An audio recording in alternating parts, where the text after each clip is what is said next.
Hey, Steve Mignogna here at High Octane Classics in Auburn, Massachusetts, doing another high octane walk around with a 1971 Dodge Charger Superbee.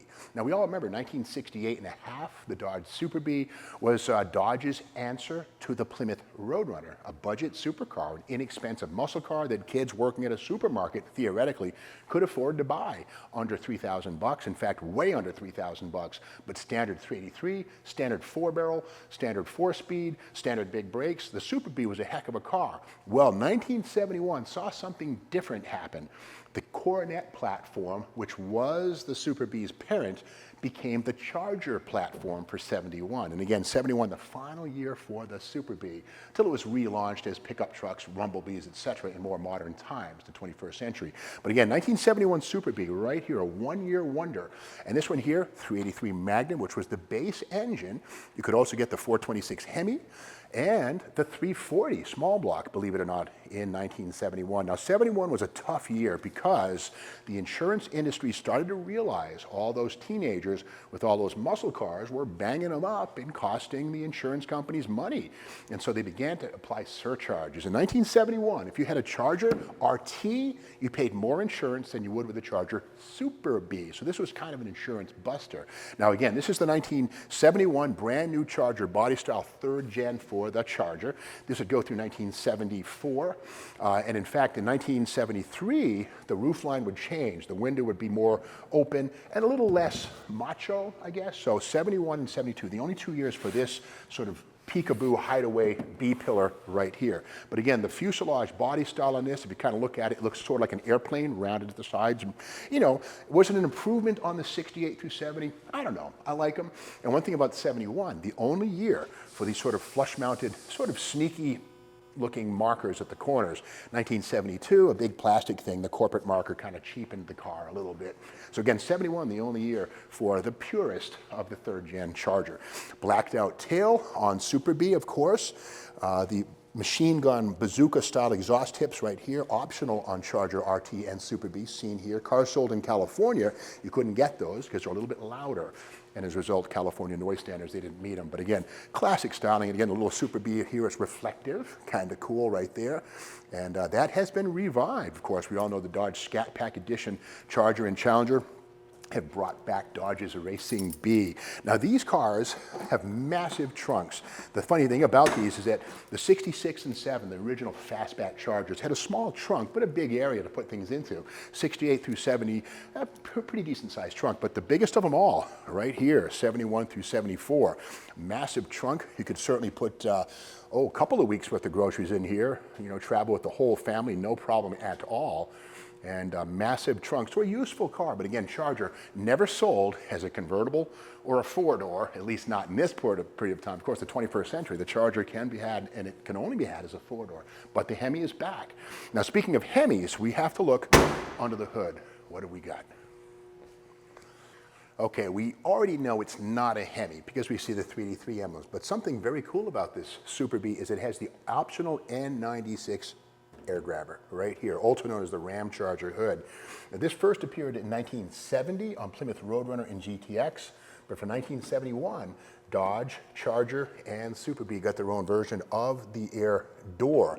And of course, without the N96, this would just be a solid lump hood. And again, the bubble seen only on RT and Superbee. So a very special hood made even more special by the air grabber. Let's look and see if it's original to this car. We can do that very quickly and very easily by going right here to the fender tag. And N96 is located right there. This is a factory trim tag for sure. It's not too clean, not too dirty, it's in great shape, but N96 means this car was originally built with the optional air grabber or Ram Charger hood, you choose. But again, here is the rubber seal, which closes down around the oval-ish base plate to seal the open element of the air cleaner inside that. So when you pulled a little tab under the dash, this vacuum motor right here would get vacuum and open the door. In fact, we can simulate the look by doing this right here. And if you look at the top of the hood, that pops open like that from vacuum or closes. So you can pull up next to a Z28 and mess with him, psych him out if you want.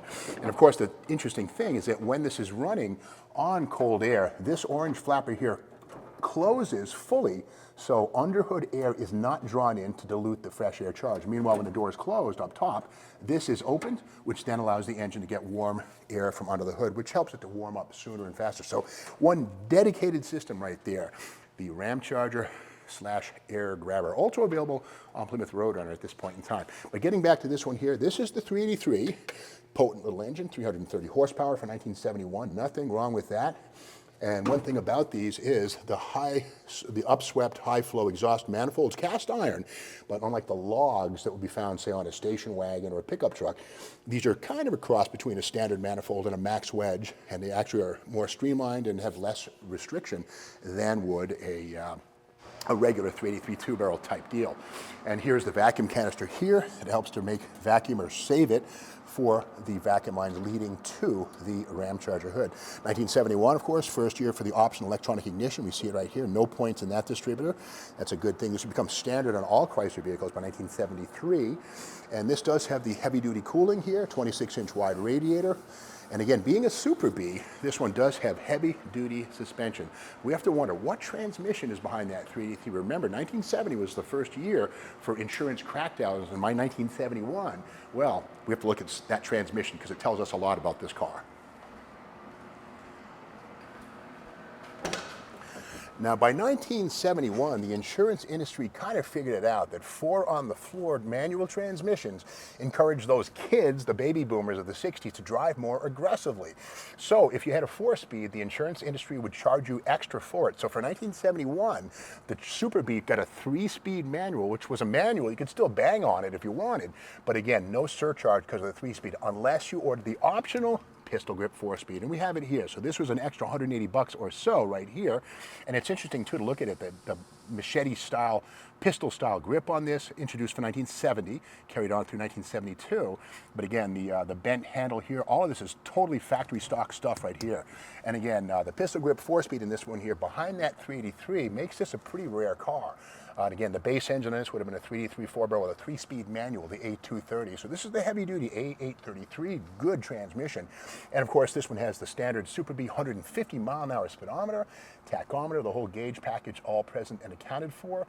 And down low, the air grabber switch right here, air grabber open and closed right here. This little switch right there, which is a vacuum switch, is all kind of cool. But something really unusual on this one is the power windows. And the thing of it is, the Superbee was kind of the budget Charger muscle car, generally optioned with minimal options. But power windows, something you'd usually see on a Charger SE or maybe an RT. But here we have it, power windows on a Superbee 4-speed N96 Air grabber car.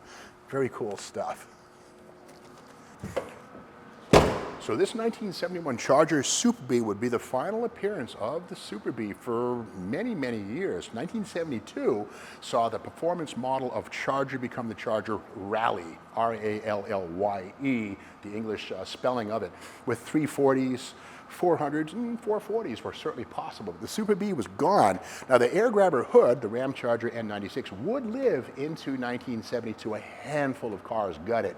But again, 1971, the first and last year for the 1971 Superbee Charger, a one-of-a-kind car. To learn more about this car, you can check it out on the High Octane Classics website.